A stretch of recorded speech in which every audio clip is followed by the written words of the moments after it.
Waalaikumsalam warahmatullahi wabarakatuh. قال المؤلف هذا الكتاب رحمه الله تعالى ونفعنا بعلومه كثيرا من العلم. سبحانك لا علم لنا إلا ما علمتنا إنك أنت العليم الحكيم. Bismillahirrahmanirrahim. Pekan lalu kita kaji apa? Sifat ma'ani. Hah? Sama. Selanjutnya sifat basar.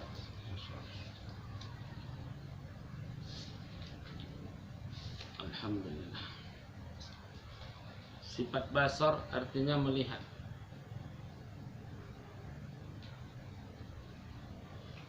Allah melihat dengan zatnya, bukan melihat seperti kita. Beda sifat Tuhan dengan sifat makhluk.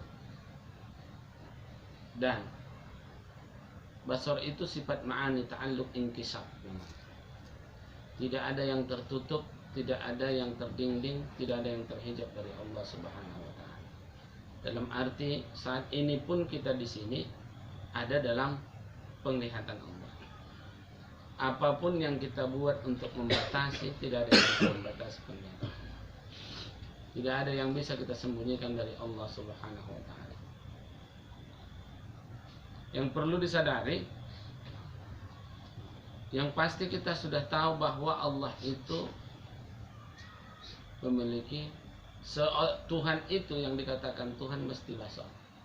Tapi tidak dua basornya. Kemudian lawannya yang mustahil pada hak Allah apa? Buta.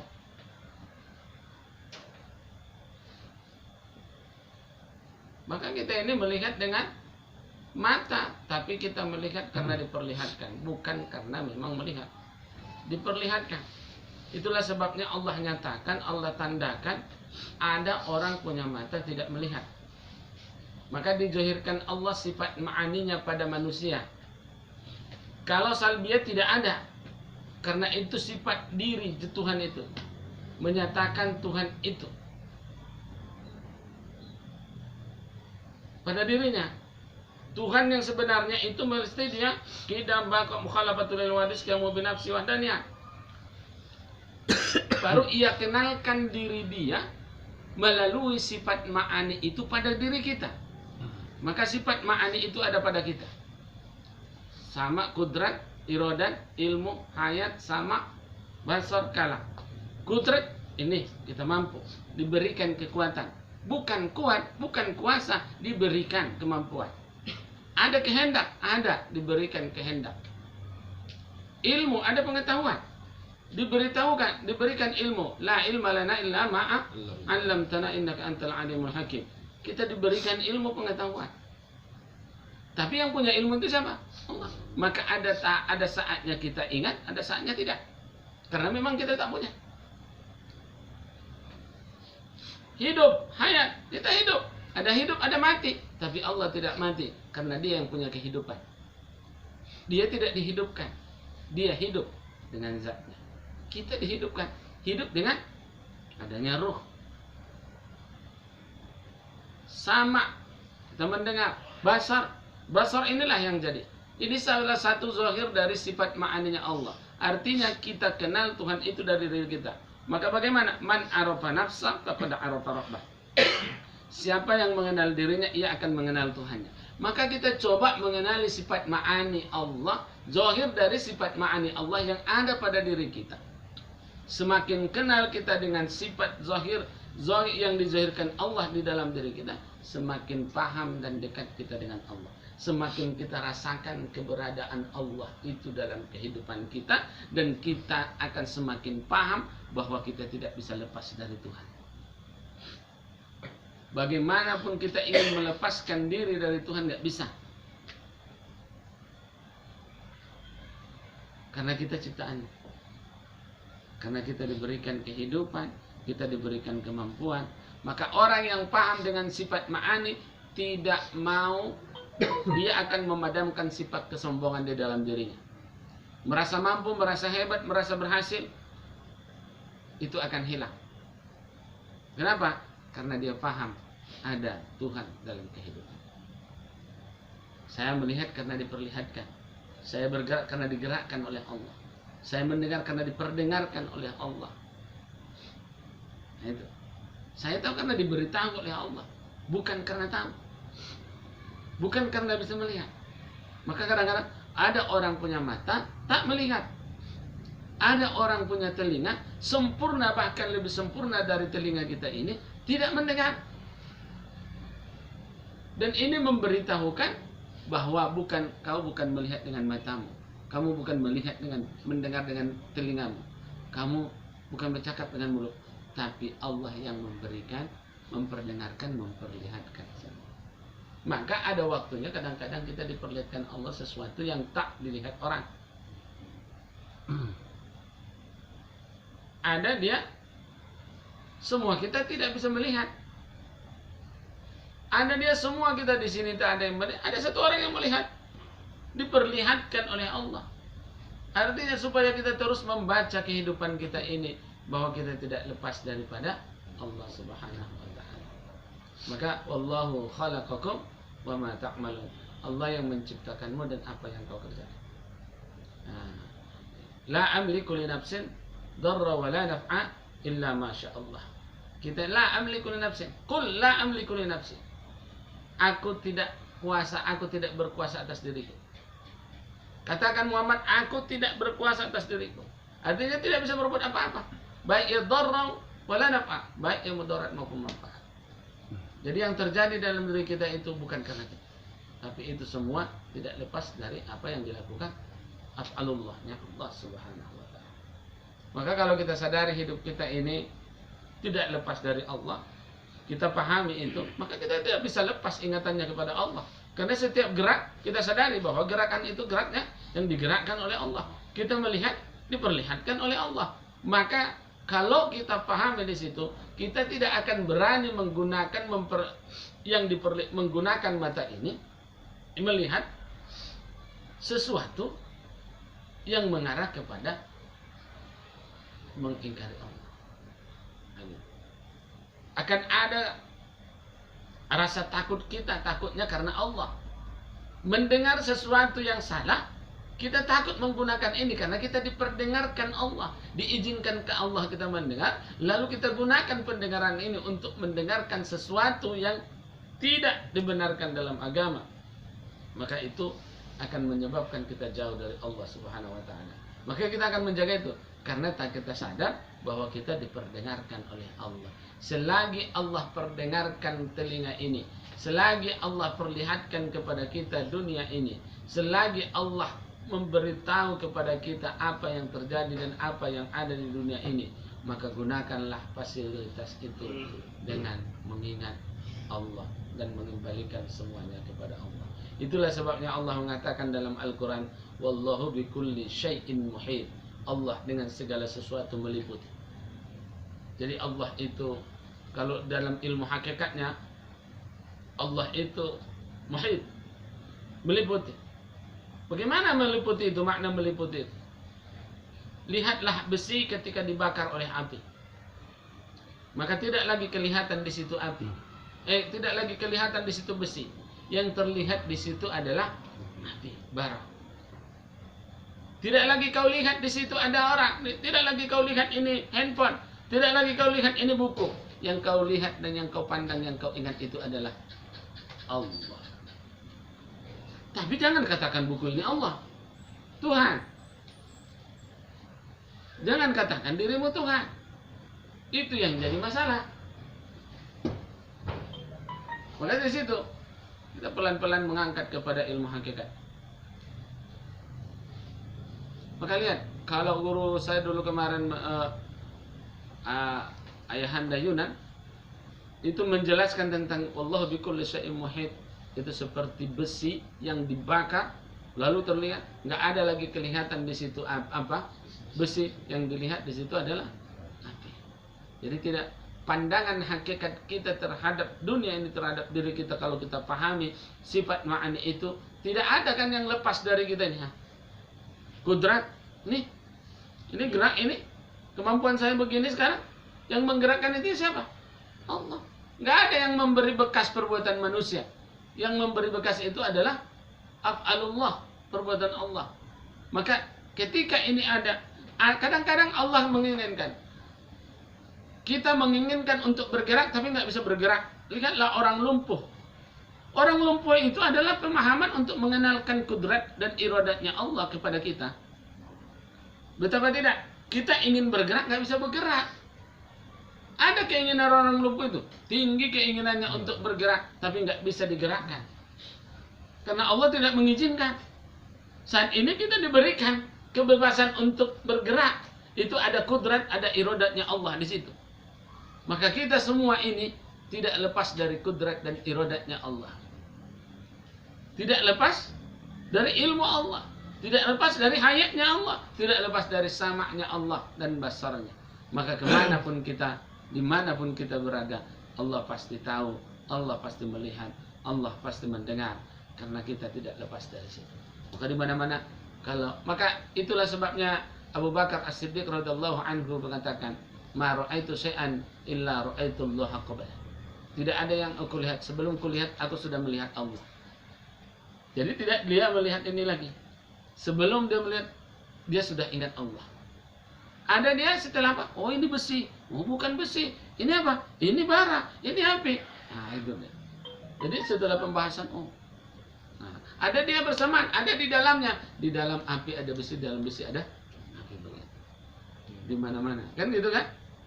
Tergantung tingkatan ingatan dan pemahamannya. Tapi yang pasti,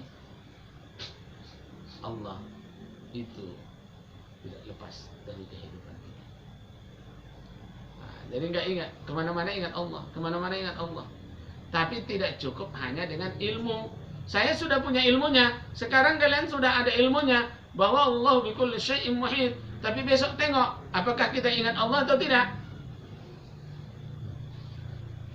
Kenapa tak bisa ingat Allah? Ini perlunya zikir. Tidak cukup dengan ilmu, harus ada amalnya. Ilmunya sudah kita tahu. Oh, ini semua meliputi ada Allah, ada Allah. Ini dari mana? Dari ini, dari ini, dari ini. Siapa yang menciptakan? Allah. Berarti Allah. Allah. Ini dari mana kesimpulannya Allah. Ini dari mana kesimpulannya Allah. Begitulah hitungan matematika ini. Kurang nol. Kurang nol. Kurang nol gitu. Titik nol. Terakhir semuanya kesimpulannya titik nol. Siapa? Allah Subhanahu wa ta'ala. Begitulah dia hidup ini. Jadi kalau kita mau kemanapun ingat Allah, dimanapun ingat Allah. Kalau begitu, tapi ilmu saja belum cukup, ilmu saja. Yang butuh di situ adalah pembersihan hati, berzikir bagaimana supaya tumbuh ingatan itu kepada Allah. Banyaknya orang yang berilmu, yang paham tentang tauhid, berpaham dengan Allah, itu kenal dengan Allah, tapi tidak mampu mengingat Allah dengan baik. Kenapa? Karena tidak menjalankan zikir itu. Maka butuh bantuan zikir pembersihan hati. Tidak cukup dengan ilmu. Kalau cukup dengan ilmu, maka banyak semua orang ahli-ahli ilmu, profesor, doktor itu sudah sangat luar biasa. Tapi bukan jadi luar biasa, tapi luar biasa. Semakin parah, akhlak semakin hilang, semakin jauh dari Allah. Makin banyak ilmunya, makin jauh dari Allah. Nah, makin sombong kan? Karena nggak dibantu dengan pembersihan, pembentukan hati yang penuh dengan Rabbani. Sampailah dia ke fuad, ruhur Rabbani hidup. Ini yang perlu zikir itu. Maka di mana-mana kita butuh berzikir. Kemana-mana kita harus berzikir. Di mana-mana kita harus zikir. Maka kata katsira dalam bentuk amat yang ada wazkurullaha katsiran la'allakum tuflihun. Artinya Allah menyuruh kita untuk banyak mengingatnya, banyak mengingat, banyak berzikir kepada Allah. Yang disuruh itu banyak berzikir, wazkurullaha katsiran, zikron katsira. Disuruh kita banyak berzikir, karena pentingnya berzikir itu untuk menegakkan keyakinan kita kepada Allah Subhanahu wa ta'ala. Kalau tak ada itu berat, yakinlah. Di dalam kitab Nasail Ibad dikatakan Imam Al-Marasi, perlu butuhnya kita untuk membersihkan hati supaya nur dalam pengenalan kepada Allah itu hidup dengan cara bertafakur dan berzikir. Imam Al-Marasi apa katanya? Tafakur, tafakur. Setiap saat kau harus tafakur. Pikirkan. Maka lama-lama kau akan melihat Allah itu ada di mana-mana. Itu. Allah khalaqakum wa ma ta'malun. Wallahu bikulli syai'in muhit. Allah dengan segala sesuatu yang meliputi. Jadi kemana kita? Bahkan diri kita. Dulu pernah saya merasakan kekhusyuan yang luar biasa sholat. Panjang waktunya sholat saya khusyuk. Enak rasanya sholat itu. Tiba-tiba setelah saya rasakan kenikmatan kekhusyuan itu, tidak lama hilang khusyuk itu. Tak bisa sholatnya khusyuk. Allahu Akbar. Tidak bisa. Pakai ini kata ayah. Saya pakai. La ilaha illallah. Tak juga khusyuk. Tak juga khusyuk. Akhirnya saya datang ke almarhum Syekh Ibrahim Sulaiman. Tarutung. Saya datang ke sana. Ayah, ada apa? Saya lagi bermasalah. Apa masalahmu? Saya tidak bisa khusyuk dalam sholat. Sebelumnya, saya udah khusyuk sholatnya. Enak saya sholat. Selagi kau anggap dirimu yang melakukan itu, kau anggap perbuatanmu karena kau berhasil, karena kaulah kau khusyuk, maka kamu tidak akan pernah mendapatkan dan mencapai tingkat kekhusyukan yang sempurna. La haula wala quwwata illa billah. Kalau kau merasa melakukan semuanya apa yang kau lakukan itu bahwa kau yang melakukannya, maka itu bukanlah. Kau tidak akan berhasil melakukan kekhusyukan. Berpikir, bertafakur, setelah saya coba berpikir, saya hilanglah semua, baru tercapai kekhusyukan itu. Ini kan, siapa yang menggerakkan itu? Yang menggerakkan kita semua ke sini siapa? Allah. Atas kehendak Allah, atas kudratnya Allah, bukan atas keinginan kita. Berapa banyak, berapa sering kita tidak ingin mengaji, tiba-tiba datang mengaji. Enggak usahlah mengaji. Dalam hati sudah, tapi kehendak Allah berbeda. Kudrat iradat ini nggak bisa dilepaskan, nggak bisa pisah ini. Kudrat iradat nggak bisa lepas, nggak bisa pisah. Ada kudrat pasti ada iradat, itu Allah. Ada iradat pasti ada kudrat. Kita enggak. Kadang ada kudratnya, iradatnya enggak. Ada iradat, ada kudrat enggak ada. Saya ingin punya mobil, itu iradat namanya. Tapi enggak ada kemampuan. Kudratnya. Ada kudrat, enggak ada keinginan. Punya kemampuan, tapi enggak ada keinginan, jadi enggak jadi. Ada keinginan, tak ada kemampuan, jadi enggak jadi. Lalu siapa yang menciptakan ini semua supaya jadi? Yang punya kudrat dan iradat. Kita enggak punya kudrat dan iradat. Kita hanya diberikan kudrat, diberikan iradat, diberikan keinginan, diberikan kemampuan. Bukan punya kemampuan. Bukan punya kemampuan. Maka kalau orang menyadari ini bahwa dia tidak punya kemampuan, hanya diberi, dia pun tidak punya keinginan, hanya diberi, maka dia tidak akan sombong dengan apa yang ia hasilkan saat ini. Itulah salah satu cara dan mempoles hidup kita supaya bersifat tawadu.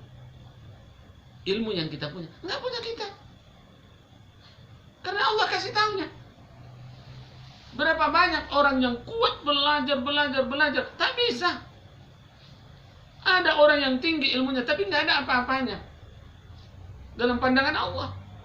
Kenapa? Karena Allah tidak ingin melihat dia. Berapa banyak orang yang berilmu tiba-tiba hilang ilmunya? Berapa banyak orang bodoh yang tiba-tiba pintar? Karena Allah kehendaki dia menjadi pintar, menjadi berilmu. Dengan apa? Nah, itu kudrat iradat. Maka waktu saya pulang, setelah saya dapat hasil tafakur saya 2 hari, 3 hari, zikir, baru saya rasakan khusyuk, saya datang. Ya, saya mau melapor nih. Yang kemarin, nah, udah cukup, kau sudah bisa. Itulah yang saya maksudkan. Kau sudah berhasil. Berapa hari ini kau coba, kau sudah berhasil. Belum saya jelaskan, sudah dijelaskan oleh ayah itu. Nah, belum saya jelaskan, ayah itu sudah jelaskan. Jadi artinya dalam hidup ini kita tidak boleh merasa hebat, merasa mampu. Kita harus merasa sedikit, tidak ada apa-apa. La haula wala quwwata. Maka sholat itu berlaku apa? Kudrat. Dalam berzikir itu pun begitu. Berlaku di situ apa? Kudrat, iradat, ilmu, hayat. Kalau masih ingat ketika kita belajar zikir la ilaha illallah sama ayah almarhum Syekh Mukmin bin Almarhum, dia kan mengajarkan sifat ma'ani itu dalam la ilaha illallah. Jadi jangan kau merasa kau yang menggerakkan dirimu. Yang menggerakkan kau berzikir itu siapa? Allah. Yang menginginkan kau berzikir siapa? Allah. Tahu nggak kau siapa Allah itu? Tahu nggak dirimu itu? Ada yang tahu? Ada. Allah tahu kau berzikir. Allah lihat nggak? Lihat. Gunakan semua sifat ma'ani yang 7. Kudrat, iradat, ilmu, hayat, sama, basar, kalam. Kalau nggak ada hidup, gimana mau berzikir? Jadi, la ilaha illallah. 7 harus dimasukkan. Kudrat, iradat, ilmu, hayat, sama, basar, kalam. Kalam, la ilaha illallah. Maka nampak kehusuan, tercapai kehusuan itu. La ilaha illallah. Yang memberikan kemampuan, yang menggerakkan saya, kemudian yang memberikan pengetahuan, dan bisa saya bergerak karena hidup yang memberikan kehidupan. Allah, hayat, sama. Allah dengar zikir kita, Allah lihat kita sedang berzikir. Semua ada di dalam kehidupan. Kalau begitu lepas nggak ingatan kita dari Allah? Enggak. Tapi kok masih lepas? Kok masih lepas? Kok belum ingat juga kepada Allah? Itu gunanya kita continue terus berzikir. Apa namanya kata pepatah itu? Laisa sigar bil istimrar. Nggak ada yang kecil kalau terus menerus dilakukan. Yang kecil itu akan jadi besar kalau terus menerus melakukan. Lakukan terus zikir la ilaha illallah, lakukan terus latihan zikir qalbi, insya Allah itu sedikit tapi continue itu akan menyebabkan semuanya berpengaruh dan akan lebih berhasil dalam hidup. Nggak perlu banyak-banyak. Makanya sampai hari ini kita nggak nambah-nambah kaji apanya. Karena nggak nambah-nambah juga zikirnya. Itu aja terus. Continue kan. Istimrarkan dia selalu. Jangan pernah meninggalkan zikir la ilaha illallah setiap hari. Jangan pernah meninggalkan zikir qalbi setiap hari. Continue supaya ini melekat dalam kehidupan kita sehingga di mana-mana kita ingat Allah. Kapanpun bisa ingat Allah. Jadi kita mampu melihat Allah itu di dalam diri kita. Itulah pengenalan yang luar biasa. Kau akan merasakan itu. Sehingga nggak ada kebosanan. Kadang-kadang kita duduk di sini bosan, sana bosan, sini bosan, sini bosan, cakap bosan, ini bosan. Yang nggak membosankan itu adalah mengingat Allah. Mengingat Allah itu nggak ada bosannya, yang justru ada ketagihan, ada keenakan. Ingin kita nggak terputus. Kalau terputus di situ baru ada kerusakan, ada keresahan dalam hati kita. Kalau lupa kepada Allah, nggak ingat lagi kepada Allah, ada resah. Maka yang butuh itu adalah bagaimana supaya kita tetap ingat dengan Allah. Nggak ada lagi kekurangan, nggak ada lagi yang nggak bisa. Mana bosan, sana bosan. Tak bosan kita kalau mengingat Allah karena nikmatnya luar biasa. Tak bisa diceritakan, tak bisa diucapkan dengan kata-kata nikmatnya mengingat Allah itu.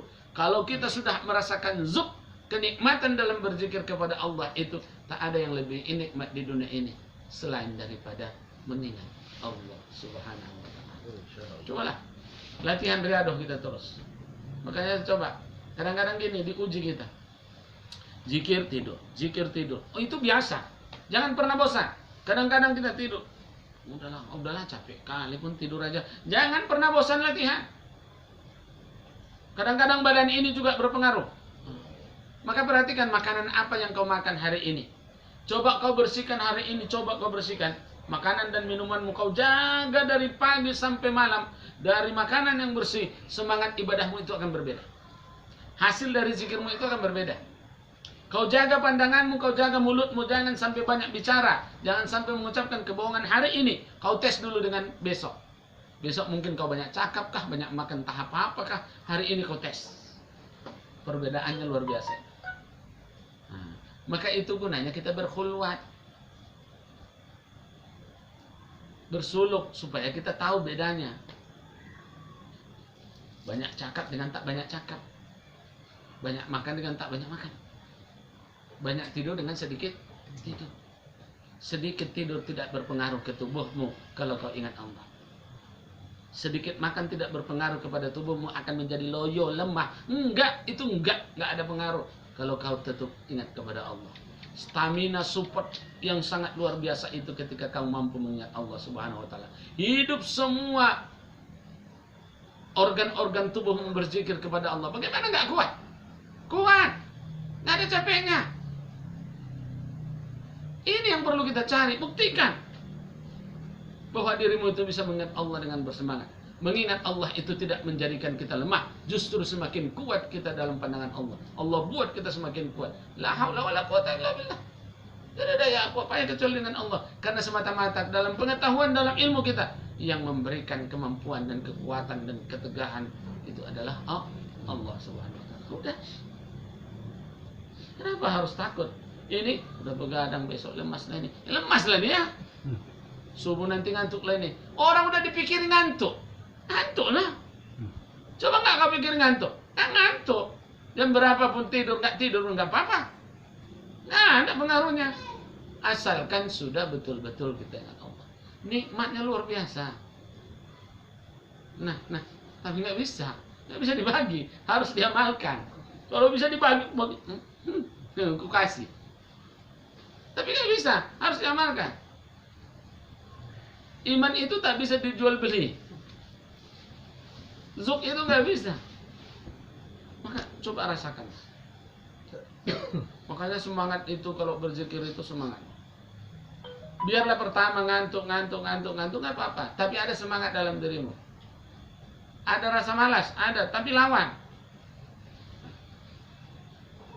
Kalau bisa lagi tambah lagi. Malam ini setiap malam kau tahajud 6 rakaat. Nanti baru tambah. Pertama 2 rakaat dulu. Gak usah banyak-banyak. Besok nanti malam ini 8 rakaat. Besok nggak pernah lagi. Besoknya nggak pernah lagi. Kalau bisa tuh. Nah, coba dulu 6 rakaat. 2 rakaat. Kalau udah terbiasa 2 rakaat, 6 rakaat. 6 rakaat tambah 3 rakaat witir, tutup kan? Jadi 9. Mana? Baru habis itu zikir, istighfar. Istighfarnya itu luar biasa. Apalagi sampai 70 kali istighfar.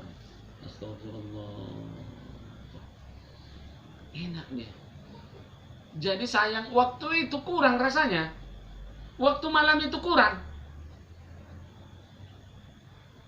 Jadi kalau nggak merasa lebih, gawat ini nanti kalau nggak tidur. Jangan mikir itu. Kita kalau udah ingat Allah itu rasanya kurang waktu itu. Bayangkan dari jam 2 malam bangun sampai subuh, udah subuh. Kita udah apa? Kurang waktunya. Sholat, habis sholat, zikir lagi. Kurang waktu itu. Karena mau kerja lagi jam 7 atau jam 8. Kurang waktu itu rasanya. Belum lagi baca sholawatnya. Ini enggak, berlebih-lebih waktu itu. Tak terpakai maksudnya. Tak terpakai dia untuk ibadah. Lainnya semuanya untuk yang lain-lain. Jadi coba ukur, hitung deh. Bagaimana supaya kita merasa waktu itu rasanya kurang. Berzikir itu. Bangun, kalau udah bangun jam 3 itu udah kurang kali tuh. Maunya bangun di jam 2 atau setengah 2. Tidurkan, kalau masih banyak cerita jam 12 belum tidur, tidurkan sebentar. Jam 1 bangun. Dari jam 1 sampai jam 5 pagi itu masih kurang waktunya. Kalau udah kau rasakan juga kurang waktunya berzikir. Kurang waktunya. Nggak usah kau pikirkan kakimu bersemut. Nggak usah kau pikirkan besok akan capek. Nggak capek. Badan itu akan malas, nggak bertegangan. Nggak capek, nggak ada. Semua makin kuat. Makin kuat. Asalkan betul-betul kita lillah, limardatillah. Karena Allah. Insya Allah hidup itu. Siap. Itu aja dulu. Ingat, hari ini kau rasakan dulu sifat ma'ani Allah itu dalam berzikir. Kau gerakkan nanti. Bagaimana supaya bisa kau nikmati? Jangan kau rasa kau menggerakkan kau yang enggak. Jangan, kalau masih kita merasa diri kita yang bekerja, enggak ada apa-apanya. Lakukan bahwa af'alullah yang menjadikan. Insyaallah. Subhanakallahumma wa bihamdika asyhadu an la ilaha illa anta astaghfiruka wa atubu ilaik. Assalamualaikum warahmatullahi wabarakatuh.